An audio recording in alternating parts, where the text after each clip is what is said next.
নমস্কার বন্ধুরা, welcome to আরকে sports. তো গাইস, এই ভিডিওতে কিন্তু বেশ কিছু গুরুত্বপূর্ণ আপডেটস রয়েছে। জানুয়ারি ট্রান্সফার উইন্ডো খুব তাড়াতাড়ি খুলতে চলেছে।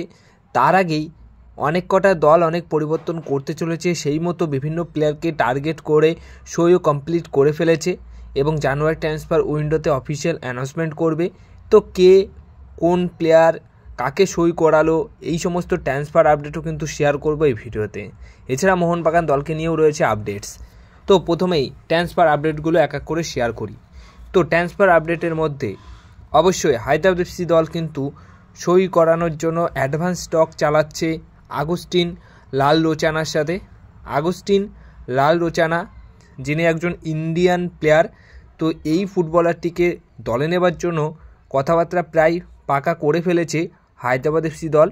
তো হায়দ্রাবাদ এফসি দল তাদের কোচ ছেড়েছে এবং তাদের যে দলটা রয়েছে সেই দলটাকে কিন্তু নতুন করে একটা পরিবর্তন করে তারা একটা ভালো দল তৈরি করতে চাইছে এবং জানুয়ারি ট্রান্সফার উইন্ডোতে তাদের এটা প্রথম সাইনিং। এবার নেক্সট আপডেট যেটা রয়েছে সেটা হচ্ছে জিতেশ্বর সিং। এই সিজন শেষ হলেই তিনি চেন্নাই এফসি দল ছাড়তে চলেছে, এমনটাই খবর রয়েছে।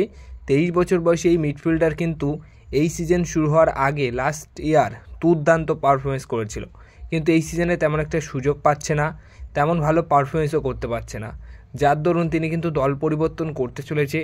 তাই এই প্লেয়ারটিকে যে কোনো দল কিন্তু আগামী বছর দলে নিতে পারে এবং এটা পুরোপুরি কনফার্ম যে জিতেশ্বর সিং কিন্তু চেন্নাই এফসি দল ছাড়ছে। এরপরে নেক্সট ট্রান্সফার আপডেট মহিতোষ রয়, যিনি মোহামেডান এসসি দলের হয়ে ধারাবাহিকভাবে ভালো পারফরমেন্স করেছিল, তো তাকে কিন্তু ছেড়ে দেওয়া হয়েছিল।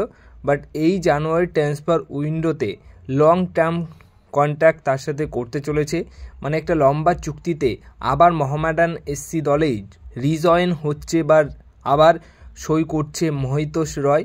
তো মহিতোষ রয়কে কিন্তু আইএসএলে তোমরা মোহামেডান এসসি দলের হয়ে খেলতে দেখতে পারবে এই জানুয়ারি মাস থেকেই, কারণ জানুয়ারি মাসেই তার সাথে একটা লম্বা চুক্তিতে তাকে ফিরিয়ে আনছে মোহামেডান এসসি দল। তো বন্ধুরা, এরপরে নেক্সট আপডেট যেটা শেয়ার করব সেটাও একটা ট্রান্সফার আপডেট। অবশ্যই হায়দ্রাবাদ এফসি দল তার সাথে মিউচুয়ালি কন্ট্রাক্ট টার্মিনেট করে নিয়েছে আর সেই প্লেয়ারটিকেই সই করাচ্ছে এবার চেন্নাই এফসি দল। হ্যাঁ, মেসন সিং যাকে অবশ্যই চেন্নাই এফসি দল কিন্তু হায়দ্রাবাদ এফসি দল থেকে সই করাচ্ছে। 20 বছর বয়সী এই মিডফিল্ডার কিন্তু আন্ডার-20 ন্যাশনাল টিমের হয়ে তিনি কিন্তু খেলেছেন। অবশ্যই বিকাশ ওমনম, যিনি কিনা চেন্নাই এফসি দলের হয়ে এখন ডিফেন্সে খেলছে, তার সাথে কিন্তু এই প্লেয়ারটি কিন্তু একটা সময় আন্ডার-20 ন্যাশনাল টিমের হয়ে খেলেছেন। তো সেই প্লেয়ার মেসন সিং কিন্তু অবশ্যই খেলতে চলেছে। জিতেশ্বর সিং যিনি কিনা অবশ্যই চেন্নাই এফসি দল ছাড়তে চলেছে, তো তার রিপ্লেসমেন্ট হিসেবে কিন্তু এই ফুটবলারটিকে চেন্নাই এফসি দল সই করাচ্ছে, এমনটাই কিন্তু খবর রয়েছে। এবার যে আপডেটটা শেয়ার করব সেটা মোহনবাগান দলকে নিয়ে। তো মোহনবাগান দলও কিন্তু একটা প্লেয়ার সাইন করে নিয়েছে। হ্যাঁ, প্রেম হাঁসদা যাকে কিনা আন্ডার-17 টিমের জন্য মোহনবাগান দল সই করে নিয়েছে। একটা গোল মেশিন, কারণ লাস্ট সিজনে তিনি কিন্তু 12টা ম্যাচে 19টা গোল করেছেন। তো সেকেন্ড হাইয়েস্ট গোল স্কোরার ছিলেন লাস্ট সিজনে এই প্রেম হাঁসদা। তো এই ফুটবলারটিকে কিন্তু মোহনবাগান সই করিয়ে নিয়েছে। তো সেই ক্ষেত্রে তার পারফরমেন্সের যদি আরও উন্নতি হয় তাহলে ভবিষ্যতে কিন্তু আমরা মোহনবাগান দলের মেন টিমের হয়েও তাকে খেলতে দেখতে পারি। যেরকম সুহেল ভাট মোহনবাগান দলের রিজার্ভ টিম থেকে কিন্তু মেন টিমে এখন আইএসএলে খেলছে, তো তেমনই এই গোল মেশিনটাকেও আমরা খেলতে দেখতে পারি ভবিষ্যতে মেন টিমের হয়ে। যদি তার পারফরমেন্স এখন যা রয়েছে তার থেকেও বেশি উন্নতি করে তার পারফরমেন্সে, তাহলে কিন্তু আমরা তাকে খেলতে দেখতে পারি মেন টিমেরও হয়ে। তো দারুণ একটা সাইনিং কিন্তু মোহনবাগান দল তাদের আন্ডার-17 টিমের জন্য করেছে। এবার সবশেষে যে বিষয়গুলো নিয়ে কথা বলবো, অবশ্যই মোহনবাগান দলের 2 তারকা ফুটবলার গ্রেগ স্টুয়ার্ট এবং জামি ম্যাকলারেনকে নিয়ে। গ্রেগ স্টুয়ার্টের কি খবর রয়েছে, তো লাস্ট একটি ভিডিওতে বলেই দিয়েছি যে দিমিত্রি পেট্রাস তিনি কিন্তু পাঞ্জাব এফসি ম্যাচ মিস করতে চলেছে তার চোটের জন্য, এবং অনেক আগে থেকেই গ্রেগ স্টুয়ার্টও কিন্তু অনেক কটা ম্যাচ মিস করে এখনও অবধি ঠিকঠাক ভালো ম্যাচ ফিট নিয়ে পুরোপুরি সুস্থ হয়ে উঠতে পারেনি।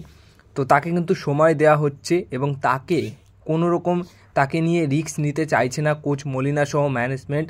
তাই তাকে যতটুকু সময় দরকার তার পুরোপুরি ম্যাচ ফিট হতে ততটুকু সময়ই কিন্তু দেওয়া হচ্ছে। তো যেটুকু খবর রয়েছে যে পাঞ্জাব এফসি ম্যাচেও তাকে কিন্তু কোনোরকম তাকে নিয়ে রিস্ক নেবে না।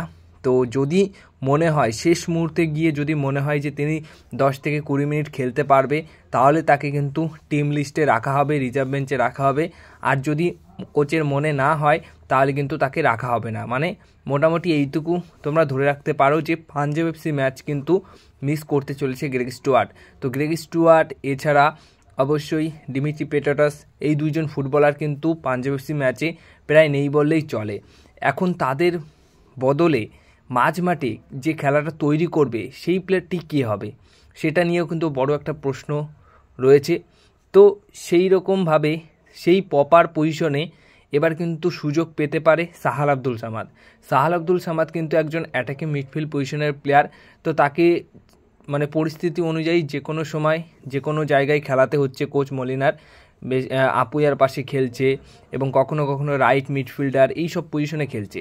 এবার সাহাল আব্দুল সামাদকে যদি একদম প্রপার অ্যাটাকিং মিডফিল্ড পজিশনে খেলানো হয়, তার মেন যে পজিশন সেই মেন পজিশনে যদি তিনি খেলে, হয়তো গ্রেগ স্টুয়ার্ট, ডিমিট্রি তাদের তুলনা অনুযায়ী মোটামুটি ভালো পারফরমেন্স তো অবশ্যই করে দেখাতে পারে সাহাল আব্দুল সামাদ, যদি তার নিজের প্রপার পজিশনে খেলতে পারে, মানে ওই অ্যাটাকিং মিডফিল্ড পজিশনে।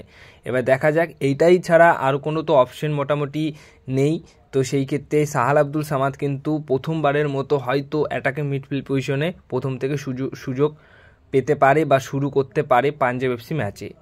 এবার যে বিষয়টা নিয়ে কথা বলবো অবশ্যই জ্যামি ম্যাকলায়নকে নিয়ে। জ্যামি ম্যাকলায়ন এ লিগের top goal scorer, world cup খেলেছে, অস্ট্রেলিয়ার হয়ে গোল রয়েছে। তো এই প্লেয়ারটির ওপর তোমার ইচ্ছা না থাকলেও তোমার কিন্তু এই প্লেয়ারটির ওপর একটা আশা থাকবে যে না, এই প্লেয়ারটি এবার আইএসএল কাঁপাবে। তো সেই রকমই আশা প্রত্যেকের মনে রয়েছে, কিন্তু সেইভাবে ভালো পারফরমেন্স তিনি করতে পারছেন না। হয়তো তার পূর্ণ ফর্মে তিনি এখন নেই, কিন্তু টুকটাক যেভাবে তিনি গোল করছেন, প্রতিটা ম্যাচে ইনভলভ থাকার চেষ্টা করছে, গোল করার চেষ্টা করছে, কিন্তু হয়তো ভাগ্যক্রমে বা ভাগ্য নেই বলে গোল করতে পারছে না, খেলাটা ঠিকঠাকও করতে পারছে না, কিন্তু চেষ্টা করছে, এটা মানতেই হবে। তো এখন হচ্ছে একটাই কাজ করতে হবে, যে কাজটা করলে জ্যামি ম্যাকলায়ন কিন্তু খুব তাড়াতাড়ি আবার গোলের মধ্যে ফিরতে পারবে, সেটা হচ্ছে সমর্থকদের সাপোর্ট।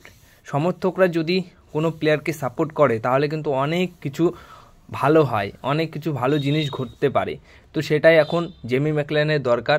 জ্যামি ম্যাকলায়নের সমস্ত সোশ্যাল মিডিয়া হ্যান্ডেলে আমরা যদি জ্যামি ম্যাকলায়নকে বলি যে না, তোমার ওপর আমার ভরসা রয়েছে, আমরা সবাই তোমার পাশে আছি, এই সমস্ত মেসেজ, এই সমস্ত কমেন্ট যদি দেখে জ্যামি ম্যাকলায়ন, যে দলের হয়ে খেলছে সেই দলের সমর্থকরা তার সাপোর্টে রয়েছে, তাহলে কিন্তু জ্যামি ম্যাকলায়ন আমার মনে হয় যে তার পূর্ণ ফর্মে ফিরে আসবে খুব তাড়াতাড়ি, এবং গোল করানোর যে আত্মবিশ্বাসটা সেটা কিন্তু তিনি আবার ফিরে পাবেন, এবং তাহলে আবার কিন্তু সেই পুরনো জ্যামি ম্যাকলায়নকে আমরা দেখতে পারবো।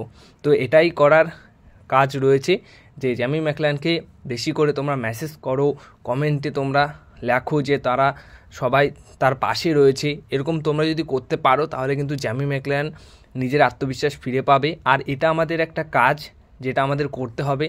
প্লেয়াররা যখন অফ ফর্মে থাকে তখন কিন্তু আমাদের সাপোর্ট করাই একটা কাজ। তো সেটা যদি আমরা ঠিকঠাক করে করি তাহলে প্লেয়ারটা কিন্তু খুব তাড়াতাড়ি আত্মবিশ্বাসের সাথে আবার নিজের পূর্ণ ফর্মে ফিরে আসতে পারবে। তো এই কাজটা করলেই জ্যামি ম্যাকলায়ন কিন্তু আবার ফিরে আসবে। ডিমিট্রি পেট্রাটাস যে কিনা অফ ফর্মের মধ্যে রয়েছে, তারাও কিন্তু আবার সেই পূর্ণ ফর্মে ফিরে আসতে পারবে। তো তোমাদের এই বিষয়টা নিয়ে কে মতামত সেটা অবশ্যই কমেন্ট বক্সে জানিও। আর পারলে অবশ্যই জ্যামি ম্যাকলায়ন, ডিমিট্রি পেট্রাটাসের সোশ্যাল মিডিয়া হ্যান্ডেলে অনেক বেশি করে কমেন্ট করো, অনেক বেশি করে মেসেজ করো।